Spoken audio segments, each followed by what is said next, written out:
திருவாரூர் மாவட்டம் நன்னிலம் அருகே தெருநாய் கடித்து உரிய சிகிச்சை பெறாமல் இருந்த இளைஞர் ராபிஸால் உயிரிழந்த சம்பவம் சோகத்தை ஏற்படுத்தியுள்ளது. கூடுதல் விவரங்களை செய்தியாளர் சதீஷ் முருகன் வழங்க கேட்கலாம். சதீஷ் முருகன், வணக்கம். இந்த சம்பவம் குறித்து விவரிக்கலாம் நீங்க.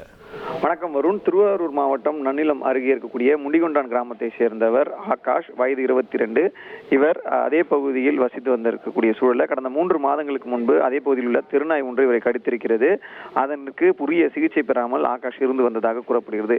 இந்த நிலையில் 3 மாதத்திற்கு பிறகு கடந்த சில தினங்களாகவே அவருடைய நடவடிக்கைகளில் மாற்றம் ஏற்பட்டிருக்கிறது.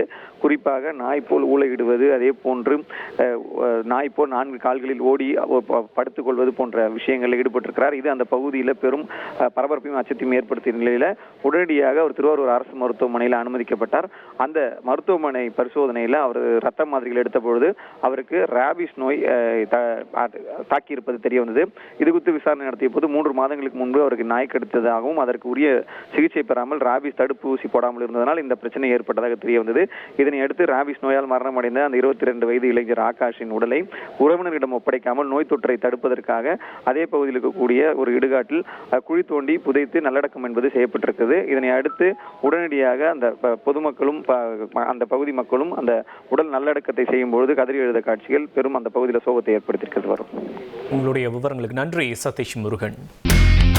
இனி செல்லும் இடமெல்லாம் செய்தி. தந்தை டிவியின் வாட்ஸ்அப் சேனலை ஃபாலோ பண்ணினா செல்ல இருக்கும் இடமெல்லாம் செய்தி. இதோ QR கோட் இப்பவே ஸ்கேன் பண்ணுங்க, ஃபாலோ பண்ணுங்க.